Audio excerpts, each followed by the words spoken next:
Farming organisations have placed adverts in today's papers to encourage us to buy British in the wake of the meat scandal. Well, Ben Patten is the chief executive of an online local produce shop, is here with us in the studio now. Good morning to you. Morning. So what exactly do you do? How do you ensure the supply chain with your meat? Yeah, well, I'll talk a bit about the model. So the way FarmDrop works is that we're an alternative to supermarkets. So we set up there's a FarmDrop in Kilburn that's just opened, and people are able to go on there and shop as they would at any other online grocery store. And they can buy direct from a range of producers, including meat. And the way it works is by buying together, they're able to place enough orders. So you buy, your neighbour buys, your neighbour's neighbour buys, and you're able to put in enough orders together for the producer to deliver straight to you. So it radically reduces the supply chain, basically. It's the person producing the meat is giving it to the person who's eating the meat.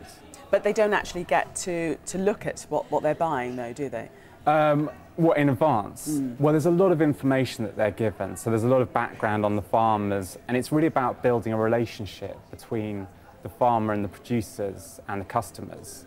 So we're looking at the long term, really, but there's a lot of information. And I think the thing that we keep coming back to in the scandal is this issue of traceability and actually the limits of traceability. And there's a slightly less tangible factor here, which is trust. And what we're trying to do is forge relationships between producers and the people that actually eat the meat. So personal relationships where their interests are aligned. Well, Tesco, we're hearing, have just put out an email to all their customers saying that they'll be giving them more information, more than any other retailer. They want to aim for world-class traceability in their system and review their supply chain. In your estimation, is that possible for the larger supermarkets?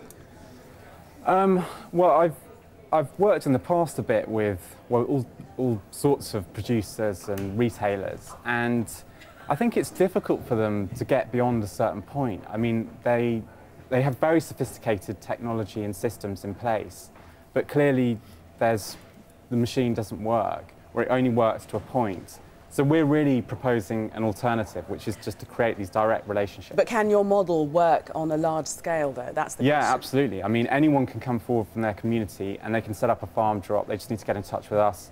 We can set up a FarmDrop in their community, and they can start to build relationships with their local suppliers. It's meant to be for everyone.